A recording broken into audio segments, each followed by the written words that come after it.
मन मोहिला लौड़ी नृत्य महापुरुष अच्युतानंद पवित्र पीठ कटक जिला नेमाल बट परिसर में अनुष्ठित होईछि राज्यस्तरीय लौड़ी उत्सव।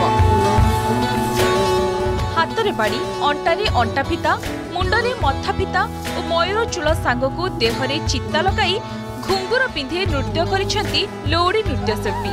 चली लौड़ी खेल राधाकृष्ण विभिन्न लीला को वर्णना करी ओगाल गाईपादरे पाद मिसाई और बाड़ी बाड़ी बजाई महापुरुषों पीठरे होईछि लौड़ी नृत्य। रामायण महाभारतर कथावस्तु संबलित लोक नृत्यर भविष्य को नहीं आशंका प्रकाश करुछंती कलाकार। मुझे युवपीढ़ी मानक एति प्रयास देवी कि से आगु को बहुत ही लौड़ी खेल को बचाई रखु ये अनुष्ठान को आसी समस्ते भी भलसे आराम से समस्त ठाकुर पाखे खेल बहुत ये करके जातु। से प्रभु आमर से गौड़ंग से आम प्रभु मान इष्ट देवता से आमर प्रभु से अच्युतानंद पीठ आशीर्वाद एमती आम भी आगू नाची आसू। अग्नि उत्सव दिन आमर काठी पूजा होता है।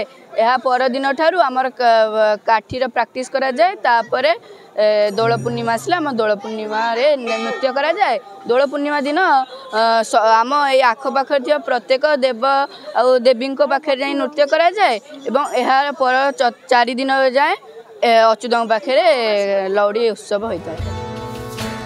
ए वर्ष राज्यर विभिन्न जिलारो 60 रु ऊर्ध्व टीम नृत्यशिल्पी प्रतियोगितारे जोग दैछंती। 5 दिनिया प्रतियोगिता बेस सफल होईछि। एही महोत्सव को देखिबा पई पीठरे बहु दर्शकों भीड़ देखिबा को मिलितला। लौड़ी दल को नहीं आम खुशी एवं एठी जो मैंने रही समस्त सज्जन मातृमंडली समस्त को देखी आम अत्यंत आनंदित उल्लसित आम एति अनुभव करुँ महापुरुष अच्युतना कृपारू ही एठी लौड़ी दल मैंने आसती।